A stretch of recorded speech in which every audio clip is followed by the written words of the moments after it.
Hello everyone, welcome to the Kiki London YouTube channel. My name is Amanda. In today's video, we are going to do a universal gel ombre tutorial. I have been really excited to share how easily the universal gels ombre together. So let's jump in.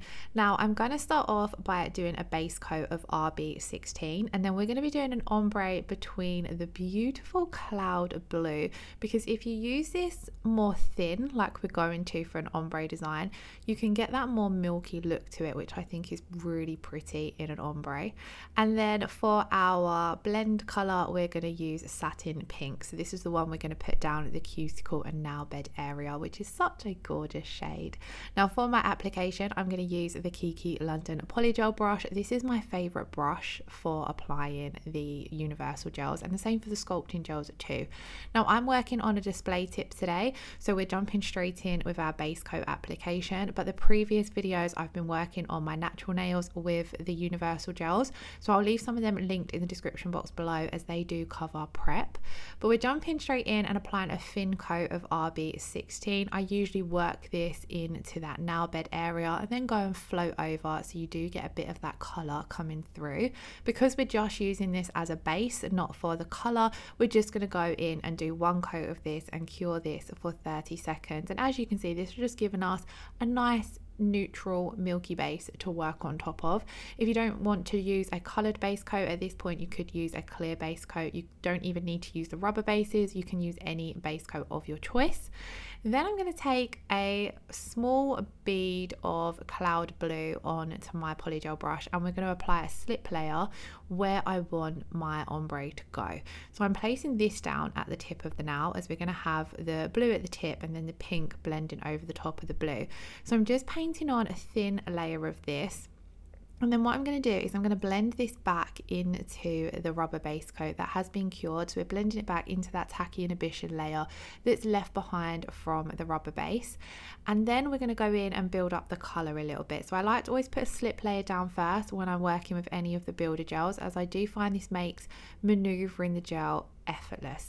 So as you can now see, we've picked up a larger ball of gel, and then I'm placing this down into that slip layer, not taking it as far up as what we did with the slip layer, and then I'm just gently walking this from side to side down towards the tip of the nail. Now the universal gels self-level absolutely beautifully, so you really don't have too much work to do with them. You want to just use a nice rolling gentle motion with your brush. Now once I've got that down to the tip, I'm going to flip my brush around and just blend that back slightly. I wanted to bring the colour down a little bit more. I'm then going to clean off my brush, and that colour that I've pulled down, I'm just going to blend that back. You basically want to make sure there's no harsh line where the cloud blue meets your base coat. We're going to pop this in to cure for 60 seconds, and as you can see, that's blended nicely into our base colour. So we're then going to switch to satin pink. So I have cleaned off my brush, and then I'm just cleaning up my pot of gel as it got knocked on its side, so it had leaked a little bit. And then I'm going to do the same again, start with a slip layer. Now with this slip layer, I'm going to roll it off my brush down at the cuticle area, and then I'm going to pull this slip layer over the entire nail, so we're ever so slightly going to cover the cloud blue, and this is going to give us a really seamless blend between those two colours. Now I'm keeping it really thin as I go over that cloud blue, and then I'm going to flip my brush around and pull some of that gel back.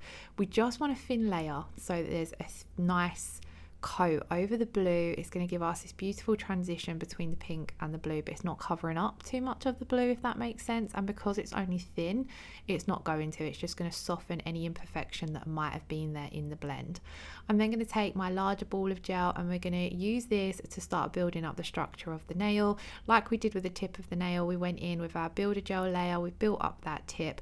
We're doing the same here, but we do need to take into consideration that we're working in the back third of the nail, so we want to build up a little bit of an apex. So I'm keeping majority of this product down in that apex area. So I rolled it off my brush at the cuticle area, walked it from side to side until we got roughly halfway down the nail, and then I'm just gently feathering this out. Now this step I was finding a little bit tricky to do with the polygel brush, so I'm blending it out as much as I can. I felt as though I was pulling too much down, so I cleaned off a little bit, and then I thought I'm going to fix this up in a moment with my stripe liner brush. But before I fix anything up, I want to make sure that I'm happy with my structure. So I'm coming in with another small bead of the satin pink just in that apex area, just adding a little bit more structure there because I just felt as though the nail was a little bit thin. So I'm coming in, just walking that side to side, and as you can see, it blends into the wet gel underneath so smoothly with hardly any work. I'm just nudging some out to the sides and then cleaning off my brush so that I don't add any additional product. Blending this again slightly with the polygel brush, but what I'm basically going to do is once I'm happy with how the structure is, I'm going to hold it upside down for a few seconds just to pull that gel into the center. Then I'm going to switch to using my stripe liner brush. This is a lot smaller, so it's going to mean we can move some of the gel around without moving too much. I just want to pull some down to create a soft blend, whereas if I'd done this with a polygel brush, I would have pulled too much down. And I'm using a really light feathery stroke to do this, and as you can see, it's just perfecting that blend so that it just it takes a few seconds, but I feel as though it takes the nail up a notch and just makes everything look a little bit more smoother. Same around those sidewalls as well. I find the sidewalls can be the trickier parts to blend, so I'm using my stripe liner brush just to pull that gel down a little bit and maneuver it around. And how soft and delicate does this ombre look? I was blown away by how easy it was, but how soft and pretty it looked as well. So now at this point, you could simply come in and top coat this now. I feel as though the structure and everything looks spot on, but I do personally like to go in and file to sharpen up my shape and sometimes just to contour the surface of the nail.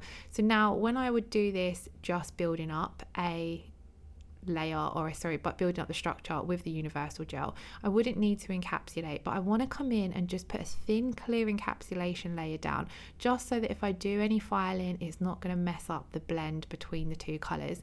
Now Kiki London, we don't currently have a clear in universal gel, but it is something that we're working to add to the line. So what I'm going to do is just put a thin encapsulation down using my easy build up gel. So this is the crystal clear. As you can see, I went over the entire nail with a slip layer and then put a very thin encapsulation layer down. Now, like I said, this is totally optional. You could still go in and file without this layer, but I'd avoid filing the surface of the nail. So you would need to just make sure that your application is on point, which is very easy to do with the universal gels anyway. But as you can see, with that clear layer added, I'm now able to go in, wipe the tacky inhibition layer off that's left behind, and then I'm just going to be able to file and sharpen, crisp up the shape of this nail, which is something I do like doing because I do feel as though when you work with any kind of gel product and you're creating the shape or you're working on top of tips, sometimes you can lose that sharp shape that you've created either with your tips or your sculpted base or even the client's natural nails. Sometimes everything can just look a little bit rounded, and some people prefer that sharp crisp shape. I know I do, especially when I'm working on, say, a square nail. So I do like to just come in and file the nail. Now I'm doing this, I've wiped away my tacky inhibition layer, so I'm going in with my 100 grit side of my file just to simply neaten up those sidewalls, get my sharp shape, and then I'm just going to go over and contour the entire nail. Now at this point it didn't really need it because, as I showed you, the structure was beautiful. It's self-leveled. We had our apex where we needed it to be. There was no thickness or no bulkiness, but I did just leave in a little bit of filing to show you what I would do if I did need to fix up the nail, if it was a little bit too thick or too bulky. So I would always go in and do that, few swipes with my 100 grit side of my file, and then I switch to the 180 grit side because all of the Kiki builder gels do file effortlessly. So the 180 grit side a lot of the time is enough. Now whenever I file, I do always like to come over the nail and buff just to remove any of the harsh lines that harsh scratches, not lines, the harsh scratches that I've left behind from filing. And this is what our nail is looking like. So obviously at the moment it's very dusty, so we will need to go in and clean up. But before I do any clean up, I kind of just reassess the nail from all angles and go in and do a little bit more filing or a little bit more buffing where it's needed. I'm then going to take the Kiki London dust brush and use this dry to dust away all of that dust. As you can see, it has got everywhere. Now you don't want to go in and top coat with any remaining dust on your nail, so I do always like to go in as well and wipe with some alcohol just to make sure that you're not going to be getting any dust in your top coat. So we're giving that nail a good clean, and we're then going to go in and finish off with the Kiki London crystal top coat. This is going to give that beautiful shine and a finish to the nail. And then again, at this point you can use any of the Kiki top coats. So the universal gel is HEMA free, so if you wanted a complete HEMA free system, you could use it with a HEMA free base coat and a HEMA free top coat. The easy build up gel is HEMA free as well. Now look at the shine the crystal top coat finish gives. Look at the finish the crystal top coat gives. I'm really struggling to get my words out today. And just look how beautiful that blend is. Let me know in the comments below if you are going to be trying a universal gel ombre. Let me know what you're thinking of the products if you have already tried it, or any videos you would like to see upcoming on the channel. Thank you all so much for watching. As always, all the products I've used will be listed in the description box below. I hope you all have a wonderful weekend. Lots of love. Take care. Bye bye.